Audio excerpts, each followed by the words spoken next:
Welcome to the Audio Bible, where we read the Bible every day, from the book of Genesis to the book of Revelation. Today, we're reading from Genesis chapter 29. So Jacob went on his journey and came to the land of the people of the east. And he looked and saw a well in the field, and behold, there were 3 flocks of sheep lying by it. For out of all that well they watered the flocks. A large stone was on the well's mouth. Now all the flocks would be gathered there, and they would roll the stone from the well's mouth, water the sheep, and put the stone back in its place on the well's mouth. And Jacob said to them, My brethren, where are you from? And they said, We are from Haran. Then he said, Do you know Laban, the son of Nahor? And they said, We know him. So he said to them, Is he well? And they said, He is well. And look, his daughter Rachel is coming with the sheep. Then he said, Look, it is still high day. It is not time for the cattle to be gathered together. Water the sheep and go and feed them. But they said, We cannot until all the flocks are gathered together, and they have rolled the stone from the well's mouth. Then we water the sheep. Now while he was still talking with them, Rachel came with her father's sheep, for she was a shepherdess. And it came to pass, when Jacob saw Rachel the daughter of Laban, his mother's brother, and the sheep of Laban, his mother's brother, that Jacob went near and rolled the stone from the well's mouth, and watered the flock of Laban, his mother's brother. Then Jacob kissed Rachel, and lifted up his voice and wept. And Jacob told Rachel that he was her father's relative, and that he was Rebekah's son. So she ran and told her father. Then it came to pass, when Laban heard the report about Jacob, his sister's son, that he ran to him, and embraced him, and kissed him, and brought him to his house. So he told Laban all these things, and Laban said to him, Surely you are my bone and my flesh. And he stayed with him for a month.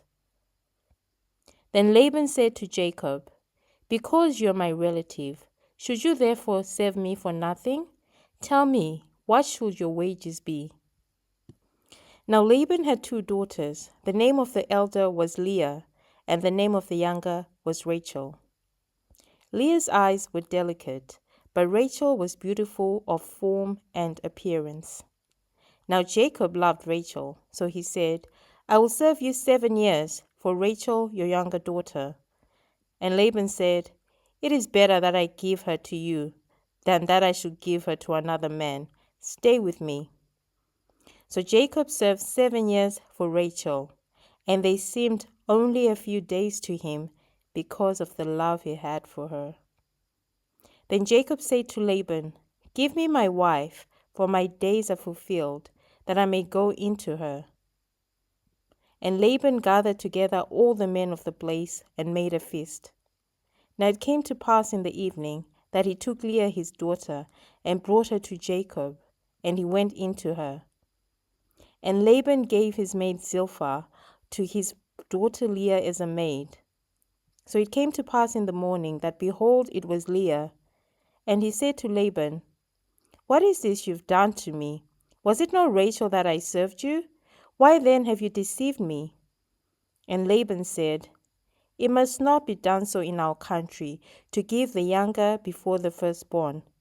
Fulfill her week, and will give you this one also, for the service which you will serve with me still another 7 years. Then Jacob did so, and fulfilled her week. So he gave him his daughter Rachel as wife also. And Laban gave his maid Bilhah to his daughter Rachel as a maid. Then Jacob also went in to Rachel, and he also loved Rachel more than Leah, and he served with Laban still another 7 years. When the Lord saw that Leah was unloved, he opened her womb, but Rachel was barren. So Leah conceived and bore a son, and she called his name Reuben. For she said, The Lord has surely looked on my affliction. Now therefore my husband will love me. Then she conceived again and bore a son, and said, Because the Lord has heard that I am unloved, he has therefore given me this son also. And she called his name Simeon. She conceived again and bore a son, and said, Now this time my husband will become attached to me, because I have borne him 3 sons. Therefore his name was called Levi. And she conceived again and bore a son, and said, Now I will praise the Lord. Therefore she called his name Judah. Then she stopped bearing. That concludes Genesis 29.